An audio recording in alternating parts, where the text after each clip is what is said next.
Hello everyone and welcome back to just one more chapter, and this is the book review of Sacred Games by Vikram Chandra, and this is the Netflix tie-in edition and it looks beautiful.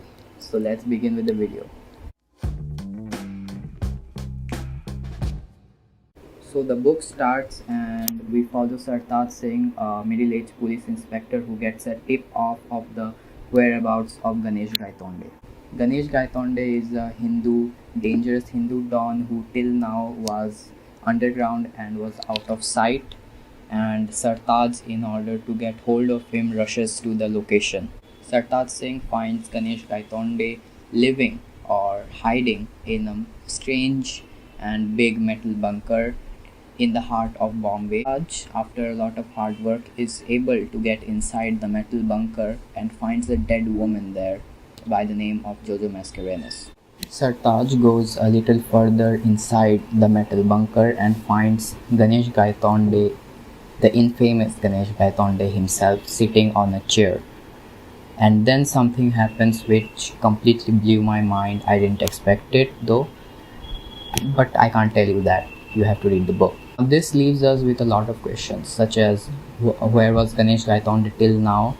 Why was he hiding in this metal bunker? And why was this metal bunker even constructed? And why was Sartaj Singh chosen to know the location of Ganesh Gaitonde? Everything is connected, guys. So, yeah, the book actually revolves around all these questions, and it is a beauty to know the answer of those questions, and I loved it. Now I'm going to tell you the points that I loved in this book and some points that I disliked in this book. So let's start with the good ones. The first thing that I very much liked about in this book is the characters. The characters are memorable and remarkable. I love the character development that this book has. Now the two characters I talked about just now, Ganesh Gaitonde and Sartaj Singh, these two characters are the heroes of the story.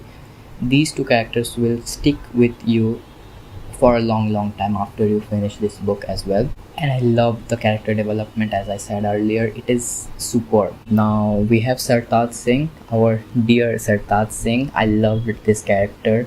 He's a divorced, sick police inspector who, in the due course of the book, finds his love of his life as well. He is a corrupt police officer, but yet very likable. I love Sartaj Singh. On the other hand, we have Ganesh Gaitonde, who is a real rags to riches story, though fictional, but still. Ganesh Gaitonde is a small town boy who flees his house to come to Bombay, and we come to know how he works under a small criminal, and in the due course he becomes one of the most feared criminals of Bombay. I loved Ganesh Gaitonde as well, and you will do too. We get insights of the glamorous Bollywood through the story of Zoya Mirza. We get some insights of politics as well, the Indian politics. This book also has a spiritual side to it, where we get to know a little bit of spirituality. This book is very action paced, and the mystery is revealed a little by little, which keeps us thinking what will happen next. I love that as well in this book. This book is one of the most immersive books I've ever read in my life. When you are reading this book and someone calls you, or you go to have lunch or something, you will take time to come back to reality. It is that immersive. I loved it.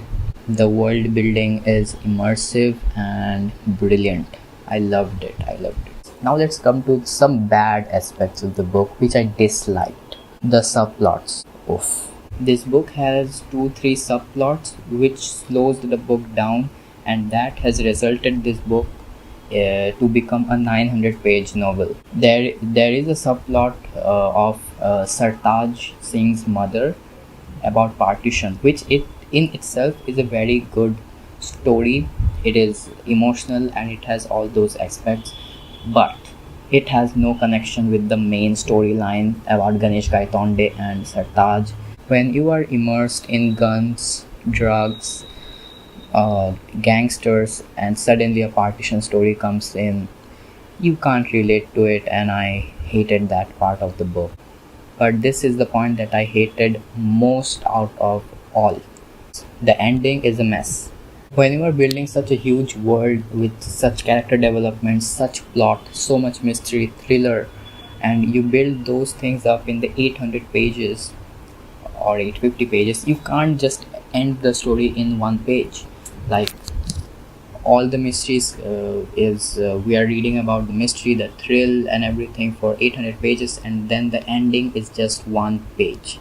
The book also doesn't have a good closure or conclusion, which still leaves us with some questions unanswered. Though it is a 900-page book, some questions are still unanswered, which is so irritable. I hate it when a book does it. Resulted me in giving this book a 4 star out of 5. Now, these are the 2 points that I disliked about the book, the subplots and the ending. But either if we leave these two things aside, I would say that this book is a definitely read, a definitely recommended. You should read this book, but you have to be a little patient. You have to read those subplots as well, which makes this book a little bit slowish.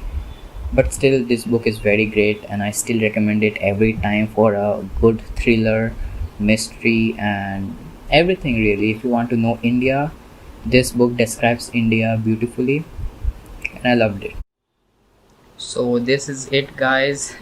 This was my first book review, and I reviewed Sacred Games. I hope you liked it, and I definitely recommend it. And yeah, I'll see you guys in the next video. Till then, bye bye, stay safe, and wear a mask and read the book. Bye.